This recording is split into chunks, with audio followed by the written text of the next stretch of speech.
and also wearing garments indicative of a time period 1,000 years after they were alive. It can also be found in literature, a pattern also observable in German medieval chronicles. Also, the soldiers have shields on their back. In this one from 1460, there are also medieval castle-like buildings in the background and medieval ships. So when was the birth of Christ? Mainstream history will have us believe it was 2,000 years ago. Let's also keep in mind that Jesus marks when the timeline was reset.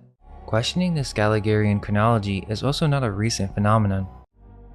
Even Sir Isaac Newton, the eminent scientist, also embarked on a significant revision of ancient chronologies. During the 16th century, the creation of the world was also used as a starting point for dating of events, but also a dismissal of the historical method itself. Thus, if you're an agnostic who denies the historical existence of Jesus, you must also question the integrity of the mainstream historical timeline we have been entrusted with. However, we remain open to the interpretation that he might also symbolize a transformative reset event in history. This was also done with the X. There is also an 18th century Russian naval chart that didn't even put the I or 1 at the beginning of the date.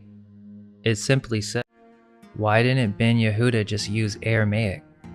Also, Arabic also serves as the liturgical language of more than 1.9 billion Muslims. Synagogues also emulated mosque architecture. After all, managing a vast array of scholarly and religious works in a language that no one spoke natively seems not only cumbersome, but also inefficient. Ancient Greek was also derived. However, it is well known that Jews also spoke Yiddish. Italy also has many Arabic city names. There is also Square Kufic. There are also many similarities between Gaelic and Etruscan.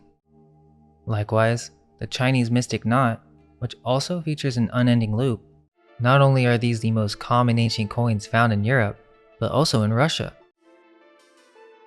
These can also be found on German swords as well. There's also this famous statue of David in Italy. Pseudo-Kufic, also known as Pseudo-Arabic. Also, the crescent may also symbolize the moon, today 5-pointed, and also into a cross adjacent to the crescent. Also the fact that on the domes of many Russian churches and cathedrals, which also happens to have Islamic architectural features. There's also an ossuary.